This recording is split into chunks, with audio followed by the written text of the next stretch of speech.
क्या कोई ऐसा अभिनेता हो सकता है जो बड़े पर्दे पर खौफ का दूसरा नाम हो, जिसे देखकर दर्शक कांप उठें, लेकिन असल जिंदगी में वह सादगी और अनुशासन की जीती जागती मिसाल हो? वो अभिनेता 5 साल तक चुपचाप एक खौफनाक बीमारी से जंग लड़ता रहा, लेकिन मंगलवार की उस शाम अचानक ऐसा क्या हो गया जिसने पूरी फिल्म इंडस्ट्री को रुला दिया? दोस्तों, आज हम बात कर रहे हैं उस गुमनाम लेकिन प्रभावशाली चेहरे की, जिसने पर्दे पर सैकड़ों बार नायक को धूल चटाई, लेकिन असल जिंदगी में वह कैंसर जैसी बेरहम बीमारी के आगे अपनी जिंदगी की सबसे बड़ी और आखिरी जंग हार गया। फिल्म इंडस्ट्री के लिए 4 अगस्त 2026 का दिन एक ऐसे गहरे शोक और आंसुओं का दिन साबित हुआ जब 75 वर्ष की आयु में दिग्गज अभिनेता प्रदीप रावत ने इस मायावी दुनिया को हमेशा के लिए अलविदा कह दिया। यह दुखद खबर सिर्फ उनके परिवार के लिए ही नहीं, बल्कि पूरे बॉलीवुड और टॉलीवुड के लिए एक ऐसा भयंकर झटका थी जिसकी भरपाई आने वाले कई दशकों तक नहीं की जा सकेगी। पर्दे पर जो शख्स अपनी भारी भरकम गरजती आवाज, चौड़े कंधों और गुस्से से लाल दहकती आंखों से दर्शकों के दिलों में दहशत पैदा करता था, असल जिंदगी में वह एक बेहद शांत और आखिरी सांस तक लड़ने वाला योद्धा था। आज हम उसी महान योद्धा के सफर, उसके संघर्ष और बॉलीवुड के गलियारों में छिपे उन अंदरूनी किस्सों से पर्दा उठाएंगे जो आपको हैरत में डाल देंगे और सोचने पर मजबूर कर देंगे। इस महानायक खलनायक की शुरुआत किसी फिल्मी परिवार के आंगन से नहीं हुई थी, बल्कि मध्य प्रदेश के जबलपुर शहर की संकरी गलियों से हुई थी। 21 जनवरी 1952 को जबलपुर में जन्मे प्रदीप राम सिंह रावत का बचपन एक मिडिल क्लास हिंदू परिवार और सख्त फौजी अनुशासन के बीच बीता था। उनके पिता MS रावत भारतीय सेना में अपनी सेवाएं देते थे और उनकी माता MM रावत एक घरेलू महिला थीं। आर्मी बैकग्राउंड होने की वजह से प्रदीप के खून में बचपन से ही एक कड़क फौजी अनुशासन कूट कूट कर भरा हुआ था, और शायद यही वजह थी कि उनका पहला प्यार कभी सिनेमा था ही नहीं, बल्कि उनके दिल में भारतीय सेना की वर्दी बसती थी। वे अपने पिता के नक्शे कदम पर चलते हुए सरहद पर देश की सेवा करना चाहते थे, लेकिन किस्मत को उन्हें सरहद पर नहीं बल्कि सिनेमा के पर्दे पर अमर करना मंजूर था। सेना में चयन न हो पाने के बाद जब सपनों का शीश महल टूटकर चकनाचूर हुआ, तो उन्होंने जिंदगी की कड़वी सच्चाई को स्वीकारा और ग्रेजुएशन पूरा करने के बाद जबलपुर में ही यूको बैंक में एक आम आदमी की तरह एक साधारण सी नौकरी कर ली। दिन भर बैंक की चारदीवारी के अंदर नोटों की गड्डियां गिनना, ग्राहकों की कतारें देखना और शाम को थक हार कर घर लौट आना, यह एक ऐसी सुरक्षित और बंधी बंधाई जिंदगी थी जिसे हर आम इंसान जीना चाहता है।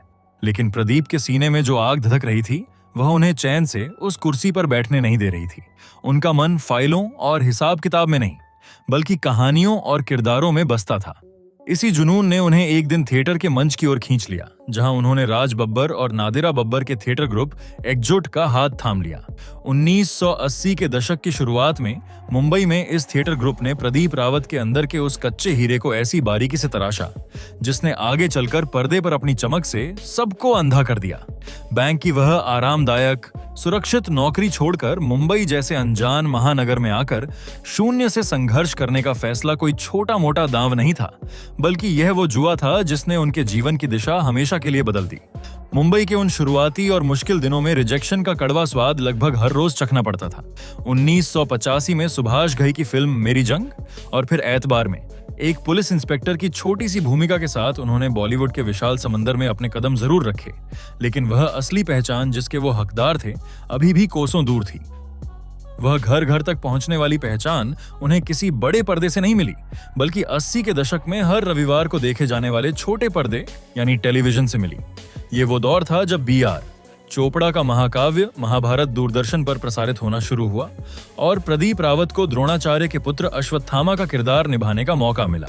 1988 से लेकर 90 तक चले इस शो में जब प्रदीप रावत ने माथे पर मणि, अपनी गरजती हुई भारी आवाज और चौड़े कंधों के साथ स्क्रीन पर एंट्री ली, तो दर्शक उनके उस श्रापित और प्रतिशोध से भरे अवतार को देखकर सन्न रह गए। महाभारत के उस एक किरदार ने उन्हें रातों रात कश्मीर से लेकर कन्याकुमारी तक पूरे देश में मशहूर कर दिया। इसके बाद तो उन्होंने टेलीविजन की दुनिया पर अपना राज कायम कर लिया और तहकीकात, चंद्रकांता और युग जैसे सीरियल्स में अपना ऐसा दबदबा बनाए रखा कि लोग उन्हें देखते ही पहचान जाते थे। लेकिन छोटे पर्दे का यह श्रापित अश्वत्थामा अंदर ही अंदर बड़े पर्दे पर एक बहुत बड़े धमाके की तैयारी कर रहा था, और वह धमाका होना था 90 के अंत में। लेकिन टीवी से फिल्मों का यह ट्रांजिशन अचानक नहीं हुआ। 90 के दशक में अग्निपथ, बागी और कोयला जैसी कई बड़ी फिल्मों में छोटी मगर असरदार भूमिकाएं निभाने के बाद 1999 में जॉन मैथ्यू मैटन द्वारा निर्देशित फिल्म सरफरोश आई, जिसने प्रदीप रावत के करियर की गाड़ी को टॉप गियर में डाल दिया। सुल्तान के उस कड़क और चालाक किरदार ने उन्हें सीधा बॉलीवुड के मिस्टर परफेक्शनिस्ट आमिर खान के रडार पर ला खड़ा किया, और यहीं से आमिर खान और प्रदीप रावत के बीच एक ऐसे गहरे रिश्ते की शुरुआत हुई जिसने आगे चलकर बॉलीवुड को कई ऐतिहासिक ब्लॉकबस्टर फिल्में दी। और इसी रिश्ते से जुड़ा है बॉलीवुड का वह सबसे मशहूर किस्सा जिसे सुनकर आज भी लोग दांतों तले उंगली दबा लेते हैं। ऑस्कर के लिए नॉमिनेट होने वाली फिल्म लगान में देवा सिंह सोढ़ी का वो तेज गेंदबाज और सिख सिपाही का किरदार आपको याद है? इंडस्ट्री की अंदरूनी सच्चाई यह है कि वह आइकॉनिक रोल कभी प्रदीप रावत के लिए लिखा ही नहीं गया था, बल्कि वह उस दौर के मशहूर विलेन मुकेश ऋषि को ऑफर किया गया था। लेकिन किस्मत का खेल देखिए, मुकेश ऋषि उस वक्त दक्षिण भारतीय सिनेमा की 6 बड़ी फिल्मों में एक साथ बिजी थे और उनके पास लगान के महीनों लंबे शेड्यूल के लिए तारीखें देना बिल्कुल असंभव था। जैसे ही मुकेश ऋषि ने इस ड्रीम प्रोजेक्ट को न कहा, निर्माता और मुख्य अभिनेता आमिर खान का दिमाग तुरंत अपने सरफरोश के भरोसेमंद साथी प्रदीप रावत की तरफ घूमा। उस रात का समय लगभग रात के 3 बज रहा था जब आमिर खान ने बिना किसी झिझक के सीधे प्रदीप रावत के घर के लैंडलाइन पर फोन घुमा दिया। प्रदीप उस वक्त किसी नाइट शूटिंग पर गए हुए थे और घर पर उनकी बहन गहरी और मीठी नींद में सो रही थी। अचानक फोन की तेज घंटी बजी, बहन की नींद टूटी और उन्होंने झल्लाते हुए फोन उठाया। दूसरी तरफ से एक शांत आवाज आई, मैं वाकई आमिर खान बोल रहा हूं, क्या प्रदीप जी हैं? आधी रात को देश के सबसे बड़े सुपरस्टार का नाम सुनकर प्रदीप की बहन को लगा कि कोई फुर्सत में बैठा इंसान उनके साथ भद्दा मजाक कर रहा है। नींद में खलल पड़ने के गुस्से में उन्होंने कड़क आवाज में आमिर खान को फोन पर ही बुरी तरह डांटते हुए कह दिया, क्यों बदमाशी कर रहे हो? हालात को बिगड़ता और फोन को कटता देख आमिर खान ने समझदारी दिखाते हुए फोन तुरंत उमाशंकर पथिक को थमा दिया, जो सरफरोश के लेखकों में से एक थे और अक्सर प्रदीप रावत के घर आते जाते रहते थे। उमाशंकर की जानी पहचानी आवाज सुनकर बहन के होश उड़ गए और उन्हें यकीन हो गया कि फोन पर सच में देश का सबसे बड़ा सुपरस्टार ही लाइन पर था। उमाशंकर ने तुरंत संदेश दिया कि प्रदीप को अगली सुबह ही आमिर के ऑफिस पहुंचकर कॉन्ट्रैक्ट साइन करना है और एडवांस का चेक लेना है। जब रात के 3 बजे प्रदीप रावत अपनी थका देने वाली शूटिंग से वापस लौटे तो घर का वो खुशनुमा माहौल उनके लिए जिंदगी का सबसे बड़ा टर्निंग पॉइंट बन गया। आमिर खान के साथ उनके इस गहरे और अटूट रिश्ते से एक बात तो बिल्कुल साफ थी कि प्रदीप रावत इंडस्ट्री के उन गिने चुने बाहरी लोगों में से थे जो सुपरस्टार्स के बेहद निजी और क्लोज नेट इनर सर्कल तक अपनी सीधी पहुंच बना चुके थे। बॉलीवुड में उनके इन मजबूत कनेक्शंस ने उन्हें एक मुकाम तो दे दिया था, लेकिन उनका असली पैन इंडिया सुपरस्टारडम दक्षिण भारतीय सिनेमा की चौखट पर उनका इंतजार कर रहा था, जहां वह एक ऐसा महातूफान लाने वाले थे जिसकी किसी ने सपने में भी कल्पना नहीं की थी। साल 2004 का समय था जब टॉलीवुड के डायरेक्टर एस राजामौली ने अपनी रग्बी खेल पर आधारित sports action drama film Sai के लिए उन्हें मेन विलन के रूप में कास्ट किया। कॉलेज की जमीन को बचाने की इस कहानी में प्रदीप रावत ने भिक्षु यादव का वो बेरहम और स्टाइलिश अवतार दिखाया कि पूरा का पूरा दक्षिण भारत सिहर उठा। इस एक अकेले किरदार ने उन्हें रातों रात टॉलीवुड का सबसे खूंखार चेहरा बना दिया और इस फिल्म के लिए उन्हें 2004 में फिल्म फेयर, नंदी अवार्ड और संतोषम अवार्ड जैसे 3 बेस्ट विलन पुरस्कारों से नवाजा गया। उनकी पॉपुलैरिटी का यह आलम हो चुका था कि साउथ की गलियों में लोग उन्हें उनके असली नाम से कम और भिक्षु यादव के नाम से ज्यादा पहचानने लगे थे। इसके बाद उन्होंने साउथ की और भी ब्लॉकबस्टर फिल्में की, लेकिन इन सारी अचीवमेंट्स के बीच एक ऐसा किरदार जन्म ले रहा था जो न सिर्फ उनके करियर को बल्कि ऑफिस को भी हमेशा के लिए बदलने वाला था, और वह खौफ का दूसरा नाम था गजनी।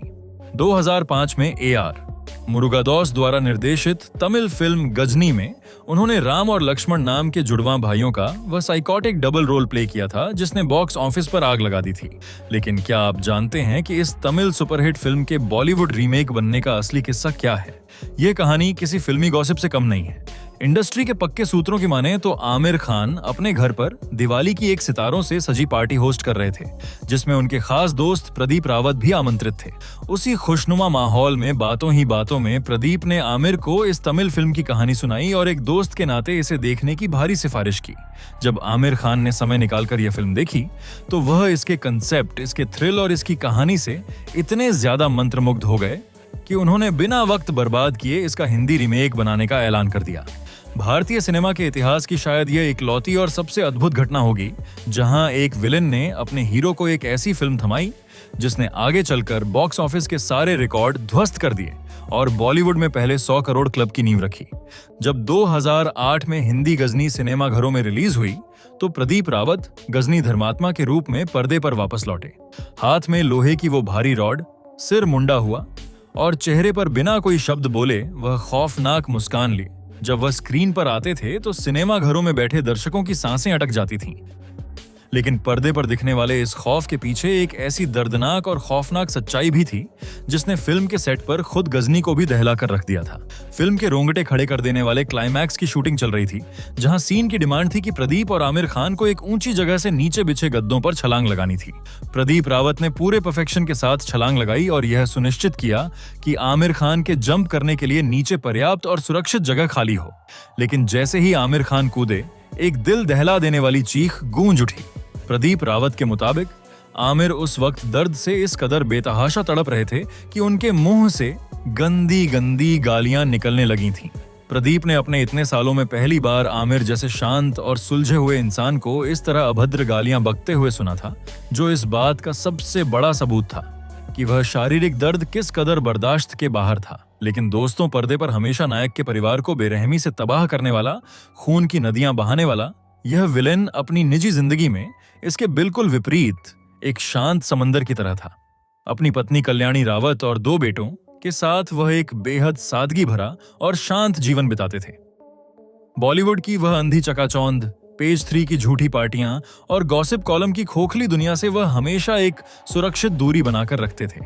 ये उनके कड़े फौजी अनुशासन का ही सीधा नतीजा था कि फिल्म के सेट पर भी निर्माता, निर्देशक और हर सहकर्मी उनके दयालु स्वभाव की कस्में खाता था। लेकिन जिंदगी के इस बेहतरीन, शांत और सफल सफर में एक ऐसा असली विलेन आ चुका था जिसे हराना शायद फिल्मी हीरो को हराने जितना आसान नहीं था, और वह बेरहम विलेन था ब्लड कैंसर। पिछले 5 सालों से वह इस जानलेवा बीमारी से एक निडर फौजी की तरह लड़ रहे थे। एक वक्त तो ऐसा आया जब पूरी इंडस्ट्री को लगा कि इस गजनी ने अपने मजबूत इरादों से कैंसर को भी धूल चटा दी है और वे पूरी तरह रिकवर हो गए हैं। लेकिन मौत को शायद कुछ और ही मंजूर था। उनके दुखद निधन से लगभग 1-1.5 महीने पहले ही यह खौफनाक बीमारी दोबारा रिलैप्स कर गई और दुगनी ताकत से पलटवार कर बैठी। अचानक उनकी तबीयत बिगड़ने लगी और शरीर का प्लेटलेट काउंट इतनी तेजी से गिरने लगा कि डॉक्टरों के लिए स्थिति को संभालना नामुमकिन हो गया। मुंबई के कोकिलाबेन धीरू भाई अंबानी अस्पताल में चले लंबे इलाज के बाद उन्हें भिवंडी के एक कैंसर स्पेशलिटी अस्पताल में शिफ्ट किया गया।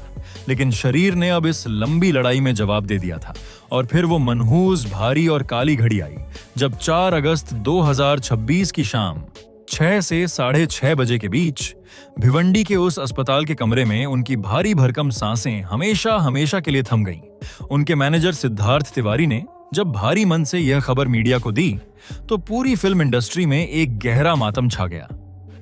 मुंबई के ओशिवारा ब्रिज, जोगेश्वरी वेस्ट के पास जब उनके पार्थिव शरीर का अंतिम संस्कार किया गया तो वहां सिर्फ एक एक्टर नहीं बल्कि भारतीय सिनेमा के एक पूरे के पूरे सुनहरे युग को आंसुओं के साथ विदाई दी जा रही थी। आज वह दिग्गज हमारे बीच नहीं है, लेकिन छोटे पर्दे का वह श्रापित अश्वत्थामा, लगान का वह जुनूनी देवा सिंह सोढ़ी, टॉलीवुड को कंपा देने वाला वह भिक्षु यादव और गजनी की वह दहशत भरी लोहे की रॉड हमेशा हमें याद दिलाती रहेगी कि भारतीय सिनेमा के इतिहास में एक ऐसा विलेन भी था जो पर्दे पर जितना खूंखार और भयानक था, असल जिंदगी में वह उतना ही बड़ा, सादा और महान हीरो था। आपको उनका कौन सा किरदार सबसे ज्यादा दमदार लगा, नीचे कमेंट्स में लिखकर बताइए। इस वीडियो को लाइक करें और अपने दोस्तों के साथ शेयर जरूर करें। ऐसे ही और भी अनकहे राज जानने के लिए चैनल को तुरंत सब्सक्राइब कर लें और बेल आइकॉन दबाना बिल्कुल ना भूलें। मिलते हैं अगली वीडियो में। आते